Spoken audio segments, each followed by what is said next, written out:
Okay, Greg, thank you very much for the introduction. Much appreciated. Yes, so good afternoon or good morning, depending on what time zone you're in.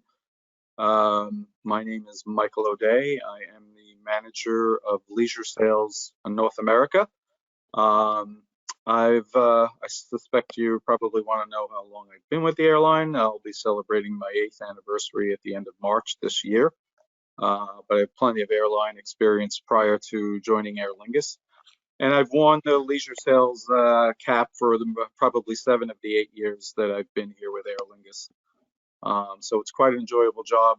Being the leisure manager, I handle channels that include air consolidation, tour operators around North America, as well as the cruise lines. We are the national carrier of Ireland.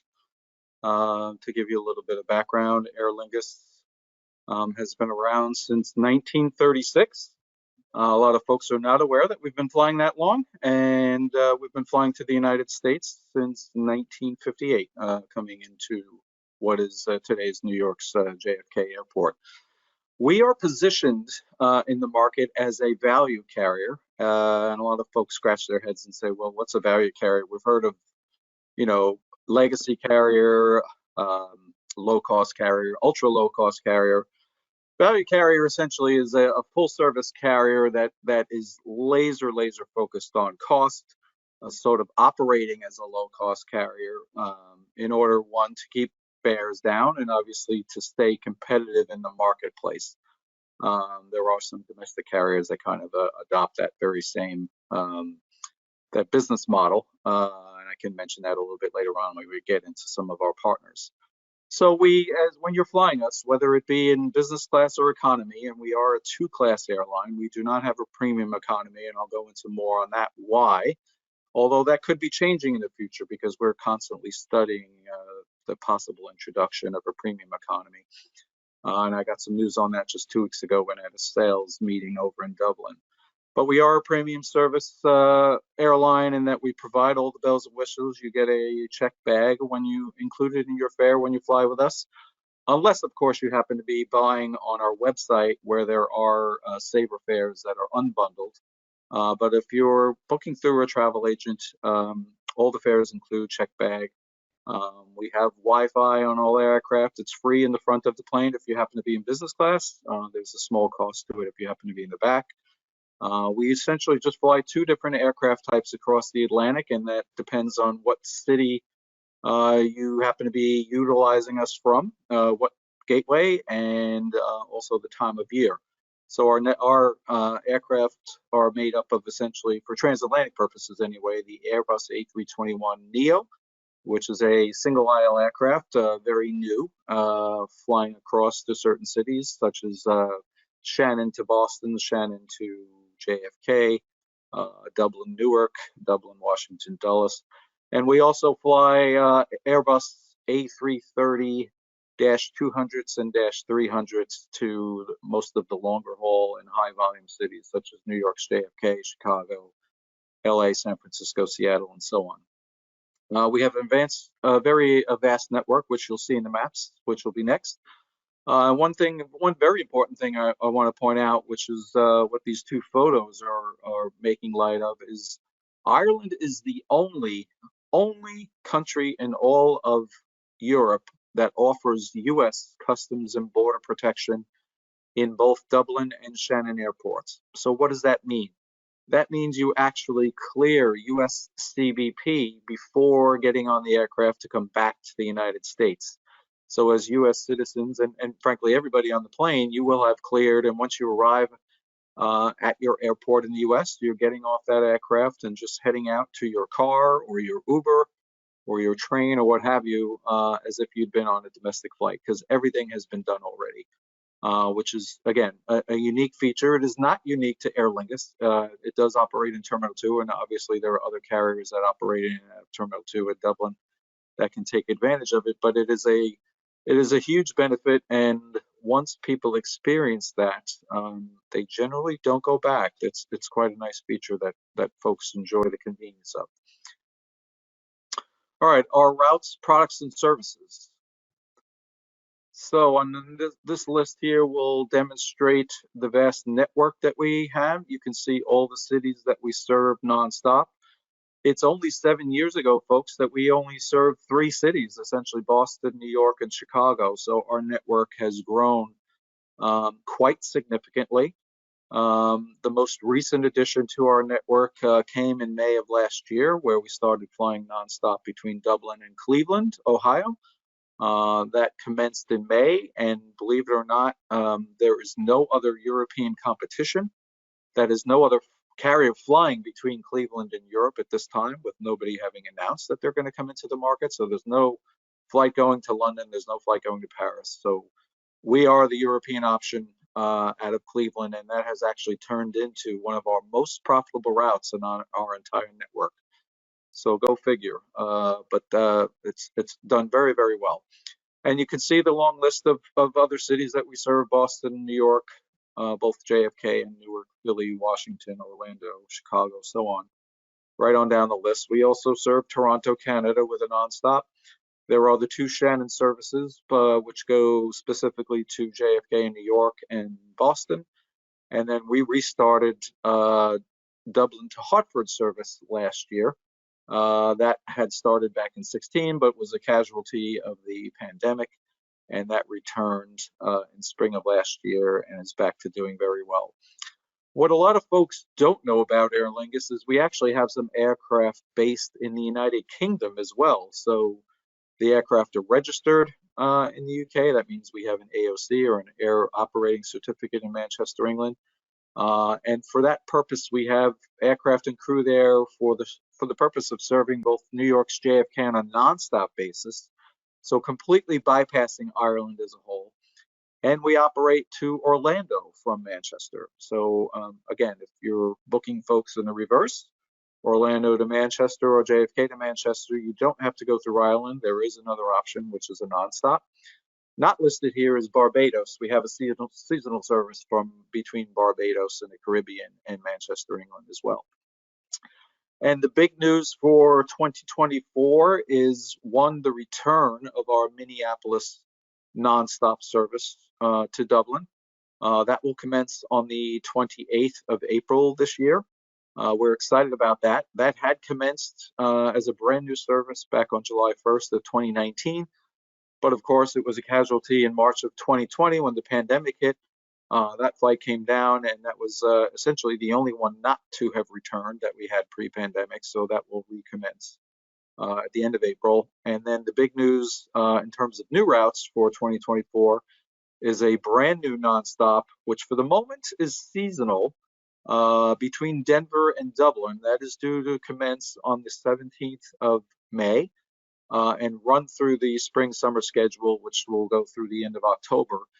Having been in touch with our network planning folks in Dublin just 2 weeks ago when I was over there for our global sales meeting, they are seriously contemplating extending that service right into the fall and through the holiday period of Thanksgiving, Christmas, and New Year's.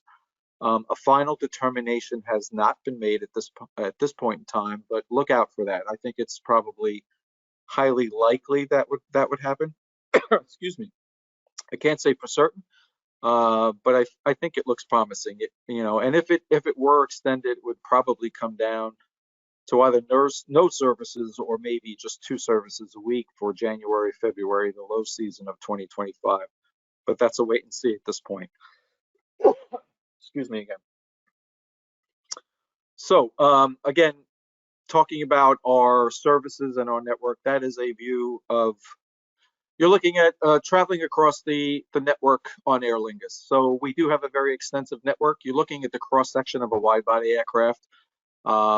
We do allow for free seats in economy. The front section, and this is just a small section of an A330, a cross section. You can see 2 aisles with the 242 configuration. That is the case on all of our A330s. The front section of economy, the forward portion that you would see there, would have additional seat fees associated with it. And then the section in back of that middle galley there, those seats would not. So just so you're aware, if folks book early enough, you can actually get a free seat assignment which would be in that rear section of the wide body aircraft. And the same goes for the narrow bodies. So as a full service carrier, as I mentioned earlier, you have a one free check bag. There is a fee associated with a second bag. It's generally $100. Pre-assigned seating is available both from the cost and for free. We have award-winning in-flight entertainment, hours and hours of music, movies, television shows, you name it, as well as, of course, the personal in-flight entertainment systems, which are built into the back of the seats. And for business class, you have the big screens in front of you, unless, of course, you're an emergency exit, in which case they're the pop-up type that come up on the arm. There is complimentary Wi-Fi. Again, no fee in the front, free in the back. And we talked about USDBP at this point. So here's a map view of what our network looks like, and this is updated to reflect the return of Minneapolis and the start of Denver a little bit later this year. So you can see there's a very strong concentration of flights in the northeast area of the United States and Canada, with a sparse network of flights going out to the West Coast. Denver's in there now, all flying to Ireland. And of course, we have flights out of Florida going there. And you can see on this map, actually, the Barbados flight going to Manchester in the UK. A lot of folks don't realize that we actually have a very extensive network of flights out of Ireland and into Europe. So we have become a very popular airline, one, because of our competitive fares, but two, because of our network. We serve over 18 cities in the United Kingdom as a whole, as well as a very extensive network of flights going into Spain, into France, into Italy in particular.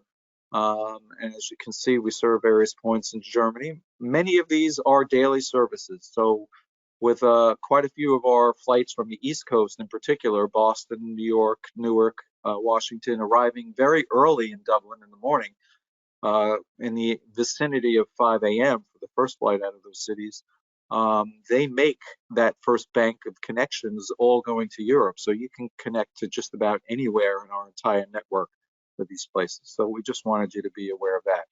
There are actually some new cities that are just being added to the European network this year, including Catania and Sicily. So we're really excited about what the future holds as far as our network. And the transatlantic network will be growing going forward as well. So for the sake of today's presentation, I'm going to utilize this as a spotlight on the narrow body aircraft, which we are utilizing more and more, and we are not the only ones. This is kind of indicative of the nature of the industry at the moment. There's been a move away from many wide body aircraft. You're all aware that the Boeing 747s are basically retired for the most part, with just a handful of airlines flying those across the Atlantic and worldwide at this point. But a lot of the flying has been relegated to narrow body flights because these aircraft are so incredibly efficient and help airlines to be very profitable on the bottom line. So we introduced this aircraft to the network prior to the pandemic in 2017, 2018. As I mentioned, it flies to places like JFK, Shannon, Boston, Shannon. We utilize this aircraft into Newark, into Philadelphia, into Washington Dulles, into Hartford, into Cleveland, and it has the range to do that. What it doesn't have the range for is to go to the further out, more distant places like Denver. However, later this year, we will be the recipients of the brand new, right off the assembly line, Airbus A321neo XLR, which stands for extra long range. So it's essentially this aircraft with additional fuel tanks, giving it an extended range. And that aircraft will actually make up the service to Minneapolis from the start of the winter schedule. So our Minneapolis service is actually a year-round service. As I mentioned, it will recommence in April of this year, utilizing the wide-body A330, and that will run through the summer schedule. And that'll be 4 days a week. And when we get to the end of October, when we change over to the winter schedule, the wide body will go away and the brand new XLR will serve Minneapolis on a daily basis. So we will be catering to the business traveler as well as the leisure traveler. And again, this aircraft, because it is the latest technology with the latest engine technology, is an extremely quiet, extremely fuel efficient aircraft, which helps us as an airline remain competitive in the marketplace. So what does it look like on the inside? So here's a glimpse of the A321 on the left in business class. From the rear view, you can see how nice and big those screens are. We do offer lie flat seats, so all the seats are lie flat seats. We have some seats that are what we call throne seats. You can see there where they're a single seat and they do lie flat. So if you happen to be traveling alone, you have the opportunity to book a seat where you have both window and aisle access, which is really, really nice. So thus the name throne seat. You feel like the king or the queen. And then, of course, economy, single aisle, but all of those seats do have in-flight entertainment. Excellent, comfortable seating, seat pitches, essentially 30 to 32 inches, depending on which row you happen to be in and which aircraft you are on. There are some variations depending on when that aircraft actually came into network, but is very, very comfortable. And you get a good glimpse of our crews there in the latest uniforms that we reintroduced just a couple of years back. Actually, just before the pandemic, the new uniforms came into play. You know, and I can wax poetically about all the benefits in terms of hard product that we offer and catering and so on. But quite honestly, folks, it is the crews that really make the difference. When you're stepping onto an Aer Lingus aircraft, you are stepping into Ireland at the very start of your journey. So you have the Irish accent, you have the warmth of the Irish crews, and they are well known, and Ireland as a country is well known for being so receptive to visitors, regardless of where they're from. So we have that reputation, and I felt that very important to stress here. Well, great. I hope that gives you a really good view of what it's like to fly Aer Lingus in the narrow body aircraft.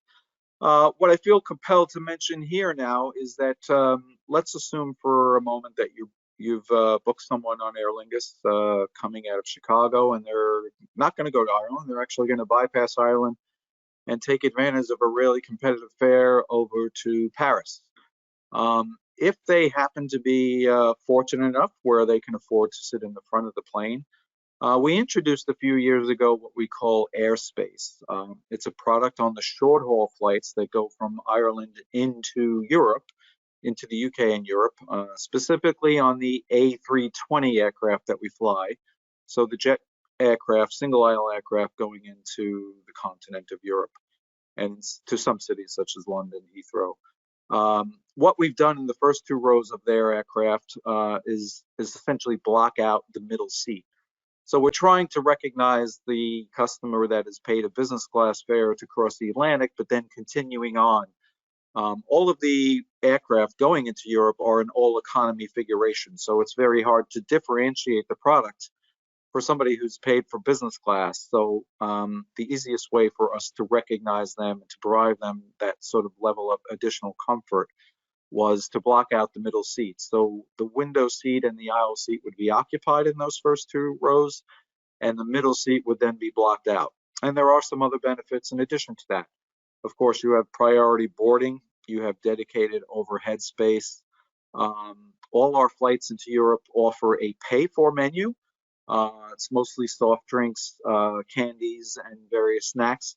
But the folks that have flown business class and then hence are flying airspace into Europe would have access to anything on that menu complimentary. So just wanted you to be aware of that.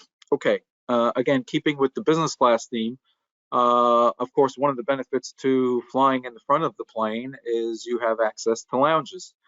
So around the United States, many of the lounges we utilize are either the lounges of partner airlines, or they could be the lounges of a third-party provider, such as escape lounges, which is very common in airports around the country.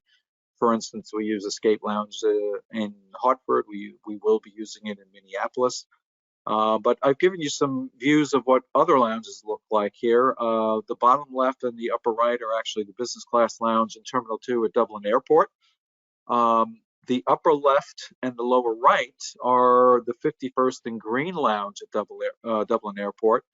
So you actually have two choices when flying business class at Dublin Airport.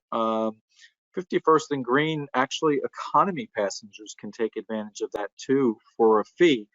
At last check, I believe that fee was 39 euros. It is very nice. It's spacious. As you can see, it's kind of a rotunda shape.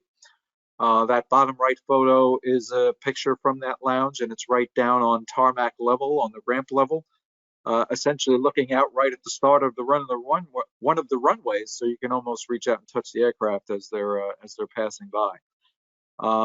So yeah, just wanted to give you a view of what that looks like. So we do offer a very nice lounge product, be it ourselves or a partner airline in a departure city out of the States or a third-party provider.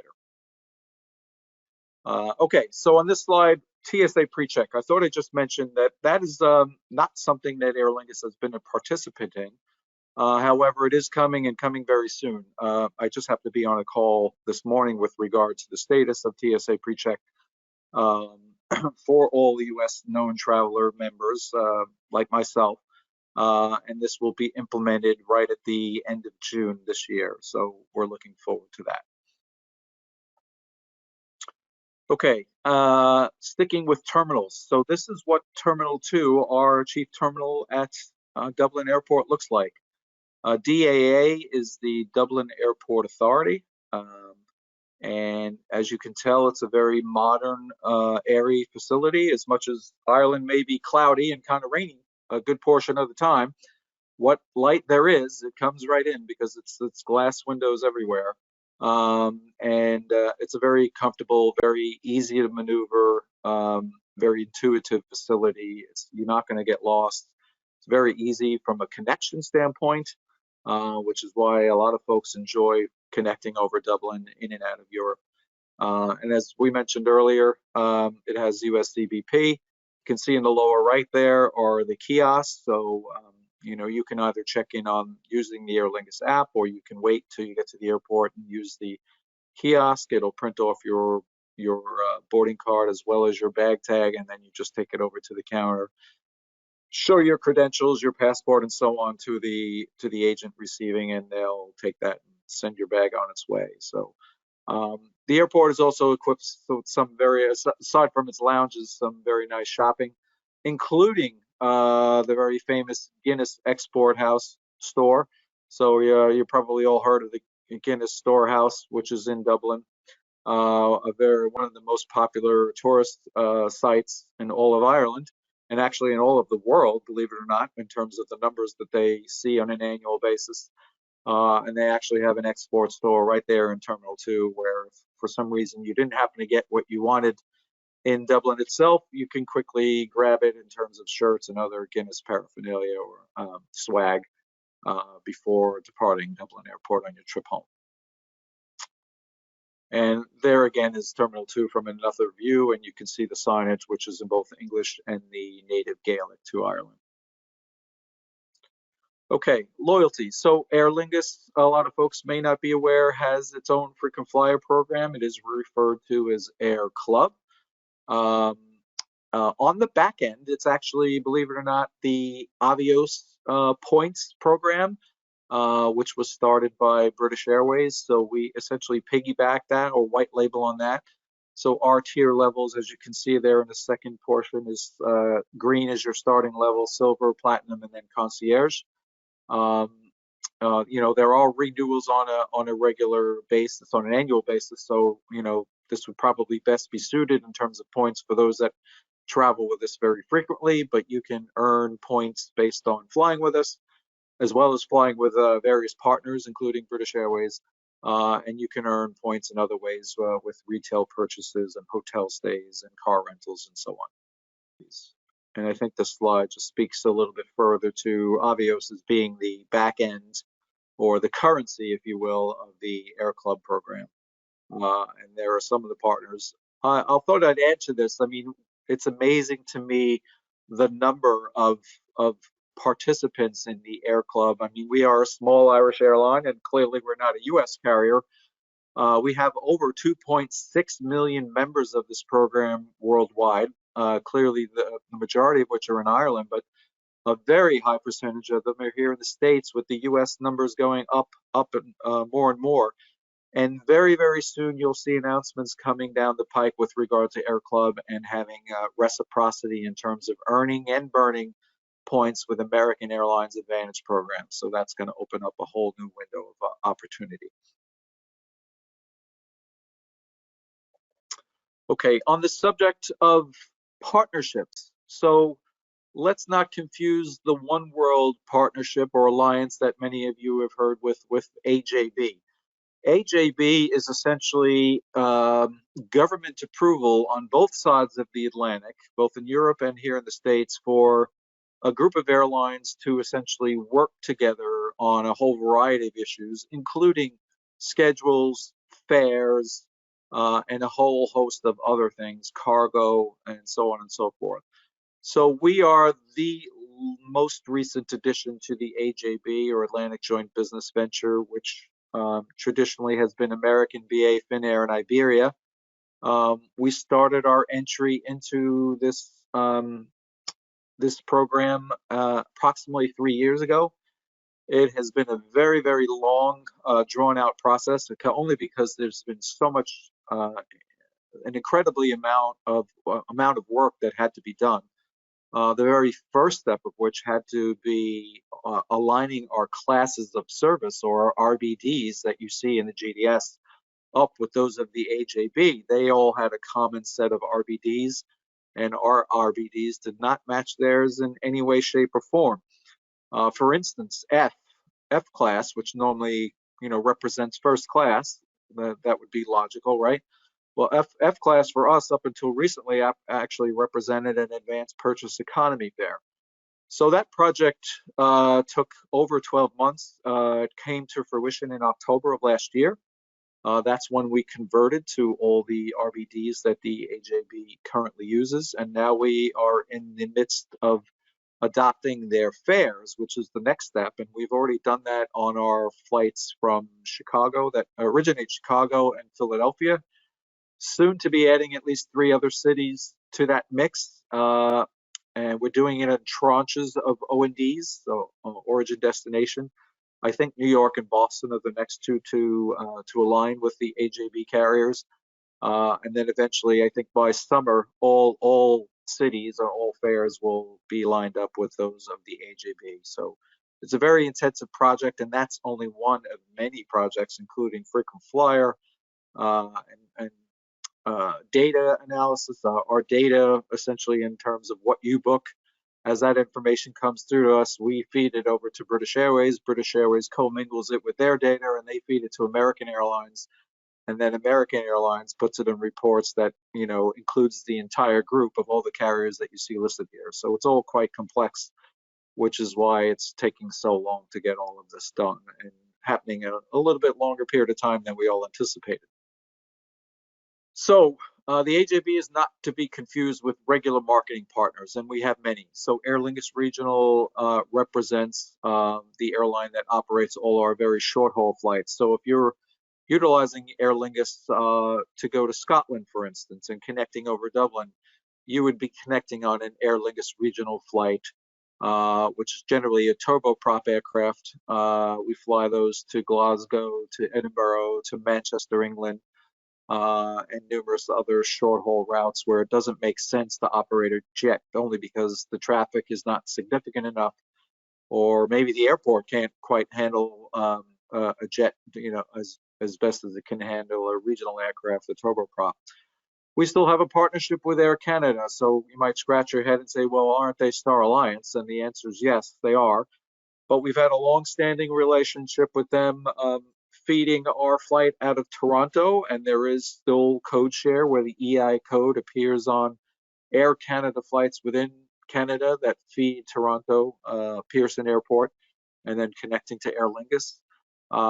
A more recent partner over the last few years has been Alaska Airlines, where there too we have code share coming out of places like Anchorage and Juneau and Portland, going to Seattle, and in some cases to Chicago. And Alaska Airlines, just jumping back to talking about business models, is actually an airline that operates on a very similar business model to us. They refer to themselves as a value carrier, essentially a full service carrier that's laser focused on cost, keeping costs down, but still providing essentially a mainline type product.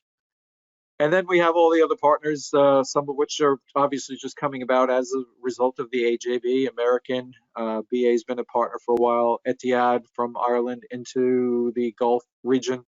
Iberia, JetBlue has been a partner going all the way back to their existence in 2001.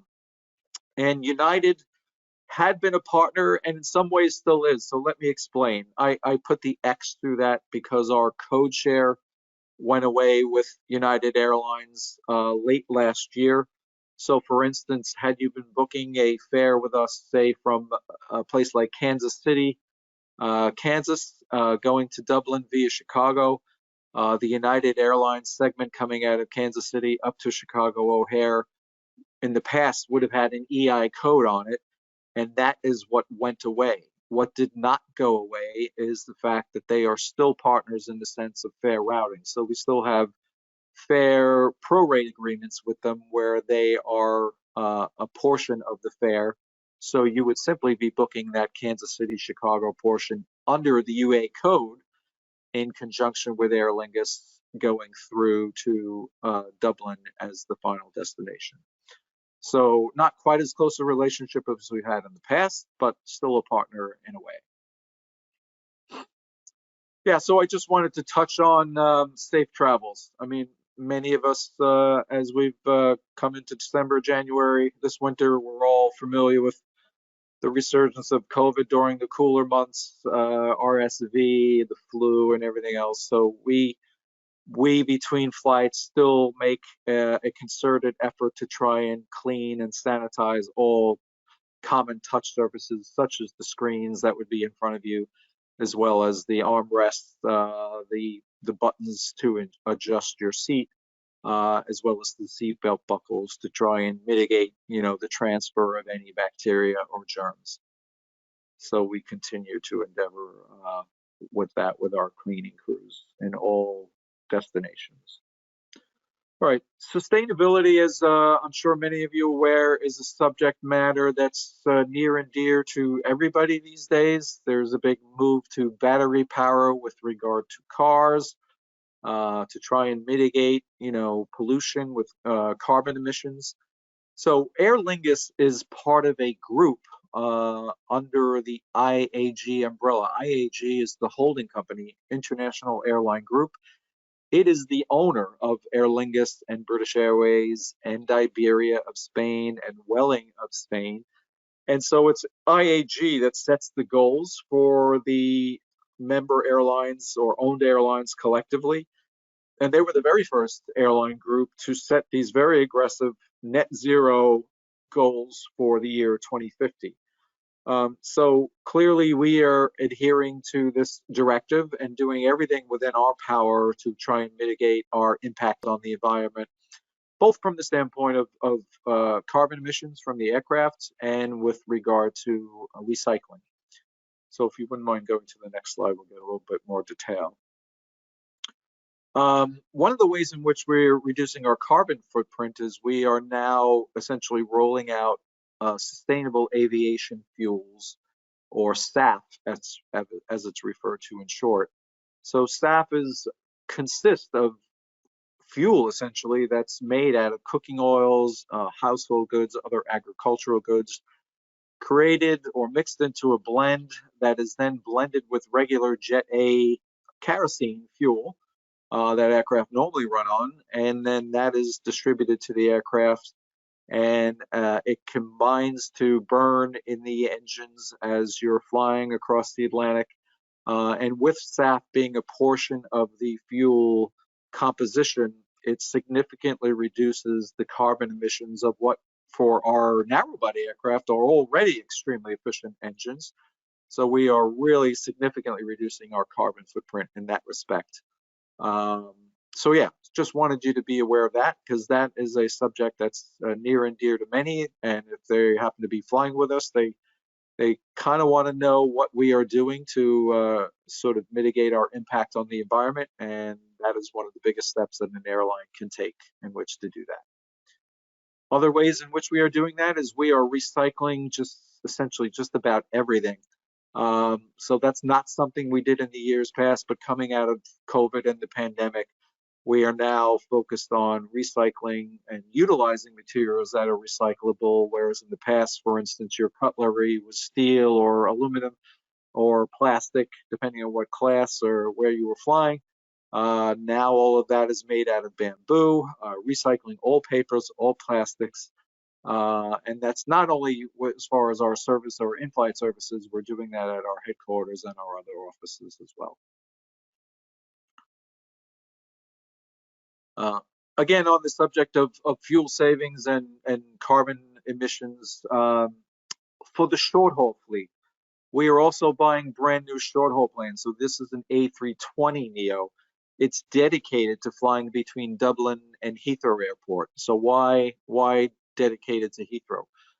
Heathrow Airport in England is an airport with a massive array of fees, very expensive fees for an airline to have to swallow with regard to both noise and fuel efficiency.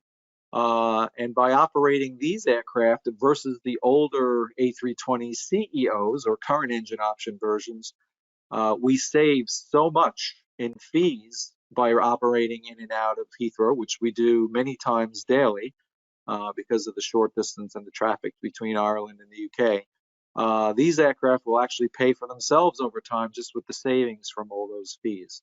So that was a very important move. We just added a new A320neo late last year, with more coming again in the near future.